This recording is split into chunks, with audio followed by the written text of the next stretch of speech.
The notorious Conor McGregor has made his way to Fight Island and is here for his much anticipated rematch against Dustin Poirier. It's the main event this Saturday, UFC 257. So you were hoping to fight 3 or 4 times last year, Conor. Obviously, things changed across the whole world. When you were, facing this pandemic, if you were to take your average day and take your training, your family, and your business, out of a percentage out of 100, what did you dedicate to each of those things? 120 to each one. 120 to each one. You know what I mean? I got lost in my practice. I got lost or maybe found in my family, and then my business, I put an insane amount of work into my business. I had nothing else to do. There was a lot of uncertainty around the world, and, I made the most of it. What do you think was the biggest thing you gained from the experience of having everything kind of shut down and not being able to, live the way you're accustomed to? I suppose there's no temptations around. You can't really do anything. There's nowhere to go. It's just you gotta go inside yourself. You gotta spend time with your own thoughts and become comfortable in your own self, and that's it. It was a learning experience, and I'm very thankful for the year. It was a good year, and I feel the better for it.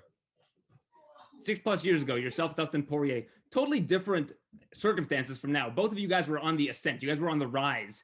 Everybody was saying Conor McGregor is going to be the next big thing, and everybody who faced you was tasked with trying to derail that train. Nobody was really able to do that. You became a 2-division champion.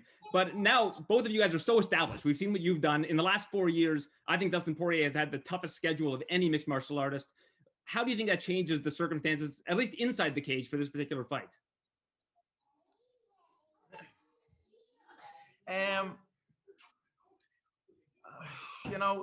He's had some tough fights that can go one or two ways.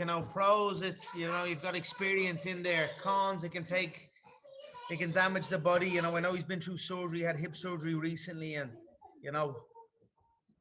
I'm confident going in. I think his skill set's pretty similar. I don't think it's any different, to be honest. He's all his reactions, all his shots, all his movements are very similar.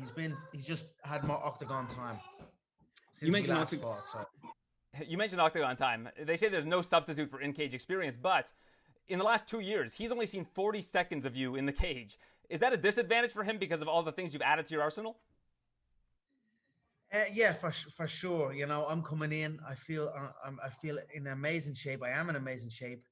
My skill set. I've grown so much in so many areas of fighting, and I'm just eager to get to show it. Like you said, it was a turmoil of a 2020. I didn't get my competition, which I wanted. I want to put my work to the test. I want to put it out there for the world to see. I want to entertain the fans, my diehard fans, my hardcore fans that have supported me through thick and thin. I want to go down back to 155, cut weight over the Christmas. This is all for my fans and for the people, to entertain them. And I'm eager to get in, showcase all my work. And, Dustin does not know what he's in for. That's for damn sure. Although I think he does know what he's in for, to be honest. I mean, we fought before, but it's even more ferocious this time. That's for damn sure. You're all about the psychology of this sport. How hard would it be for someone to block out what happened in that first fight if you're Dustin Poirier? I see him reacting a lot. I see him hesitant. I see him in a rush, in a panic. Pretty much the same way I saw him the last time. That's going to be in his head for sure. But it was in his head beforehand. Then it became reality.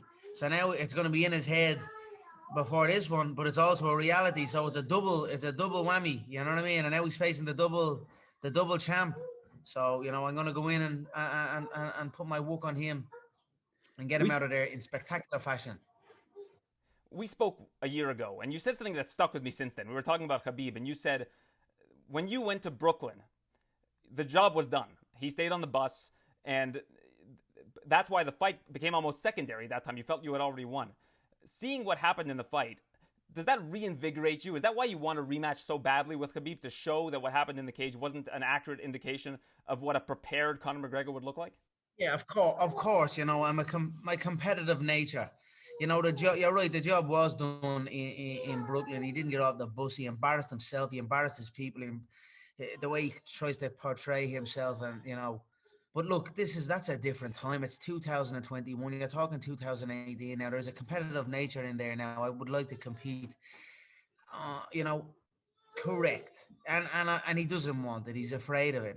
Let's be real here. He's walking away from the sport. He's you know, um, and at the end of the day, I smacked his whole family around inside that octagon. Do you know what I mean? I finished the fight. He got out of there. He got out of there, jumped out, looked great, and then cowered away when he landed on the ground outside the cage. So his own father, God rest his soul, said we need to get revenge against Conor for the brawl. That's his own father's words. And I'm here for it. Bring it on. So it is what it is. Like I said, it was many years ago. It went the way it went. I'm going to continue. I can't getting caught up in this is kind of holding me back. This is how it kind of originally started, because they wanted me as an alternate for a fight with the Tony and Khabib fight. And I'm like, look, guys, I'm not an alternate. Give me my own events. I'm around, but I need my own events. You want me to wait for months on end in the hopes of a fight, of maybe getting a fight, and I was like, I was not into that whatsoever. And this is to do with all of this crack. So I just want to compete. I went about this the way I went about it, to get myself in the octagon again. I'm very happy with how it's at the panning out. I'm very happy with the opponent. I believe the top of the division is Dustin, and former champion, former foe. It's a great fight. I get to see Fight Island. I almost made it with no fans. I would have been excited to get in and showcase my power with no fans. That wasn't to be. We've got a couple of thousand, but a couple of thousand with McGregor's power is like minus fans, So I'm looking forward to showcasing that. And, all in the past. We're into the future. It's positive. It's composure is what it is, maturity. And that's it. You talk about maturity, and you mentioned 2018, the press conference back then. Is that Conor McGregor still in there somewhere? The Conor McGregor that puts on the big show outside of the cage? I'm certainly a different man for sure. I'm a father now, a father of soon to be three. I've been through a lot of personal things outside the octagon and inside the business side of the octagon, and I don't know. I couldn't tell you that. I'm just me, who I am at any given time. I am what you see. I am what the UFC slogan is. I am as real as it gets. You spoke to Tony Robbins. You said something very interesting about Dublin number 12, where you grew up, that you're not supposed to get out of there. You're not supposed to be where you are. I look at your approach right now, and you were talking to Ariel Helwani and said that you'd want to fight Ayla Iaquinta. You'll fight anybody that they put in front of you.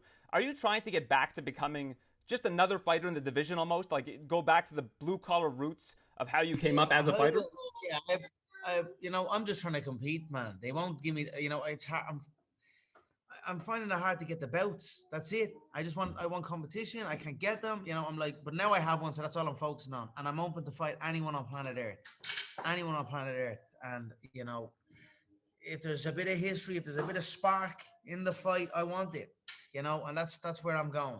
So, like I said, we've got a good opponent ahead of us this Sunday. And that's it. We're ready to go. I'm about to get in and get my sprints. The W Hotel have been phenomenal here. We just got in today.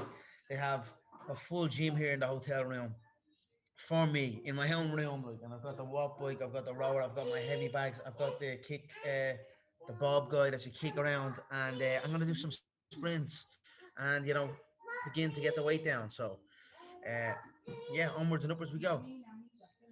I know you're going to say they're all easy matchups, but if you look at the top of the lightweight division, if you were to rank them from hardest to easiest of the people that you're tasked with facing in the division, if you look at Justin Gaethje, you look at Dan Hooker, Michael Chandler, Tony Ferguson, your opponent this weekend, Dustin Poirier, Khabib, how would you rank them from the hardest matchup for you to the easiest?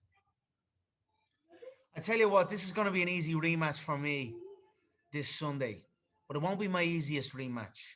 When I get that rematch against Khabib, it will be an easy rematch. And I guarantee this. If he wants to continue running, that's no problem. I'll eliminate the rest of them. Besides him who ran, it is Dustin. He's knocked out Justin. He's beaten Dan Hooker. And Chandler, I don't know really. He's come from the other a lower league, and he hasn't been tested in the UFC, so we'll see. But and then Justin has beaten Tony, so I would say Dustin is right up there. That's why I'm excited with it, and that's why you're going to see the levels and the difference in levels between myself and the top of the division. I am just in space. I am not from here. That's where I am at. I am from a different planet with my skill set, and I look forward to showcasing it this Sunday morning in Abu Dhabi. Now, I see you wearing the McGregor Fast shirt. You've talked about shifting the way you spend your money from material things to building yourself up. When did that switch in focus happen? And what are you able to do that other fighters that don't have the same material wealth as you, what have you been able to do that gives you a leg up over them that they're not able to do? Well, I certainly have, the luxury of having an amazing team around me at all times. Anywhere on the planet I go, I can bring whoever I want. My family, even a lot of fighters don't have the luxury of bringing their family with them. I get to share all of these experiences with my family. I don't have to be away from them, as well as multiple coaching head coaches and masters in their own right. And that would be something that I would have. But it's just about recognizing what you need to do, who you need to deal with, and getting it done. And I'm a master at it. And that's, I suppose, when I started realizing about this was being in a situation where I'm spending what I'm spending on things that don't really mean anything, and that don't benefit me in a physical or a mental or a health way at all. And then I read something about LeBron James, who was like, he spent 1.5 million annually, 1.5 million per annum on his physical health, and he has masseuses and physical therapists and nutritionists. And I'm like, Jesus Christ, man, I would do that, but for an 8-week camp. I'm like, no more. Now it's going to be all year round. And that's basically what I've done times a lot more. And finally, we've heard the prediction. Let's test the overall mysticism of Mystic Mac, of the notorious Conor McGregor. You said under 60 seconds for Dustin Poirier, but when you visualize that fight, and I know you visualize everything in this world, not just the fight game, but in terms of business, in terms of materializing anything and manifesting anything, what is the strike that most often puts Dustin Poirier away in your mind? Oh, there's an array. There's an array of shots, and it'll be all coming at him ferociously, fast, with power and precision and patience and composure. So it's going to be a masterclass. What shot it is, it could be, I've got so many shots in my book. I could write a trilogy, so tune in and see. We saw the shoulder strike last time. We know to expect the unexpected. It's the rematch between Dustin Poirier and Conor McGregor. It's this Saturday, UFC 257 in the main event. Conor, always appreciate your time. Thank you for doing this. Thank you, sir. I appreciate that. Thank you so much.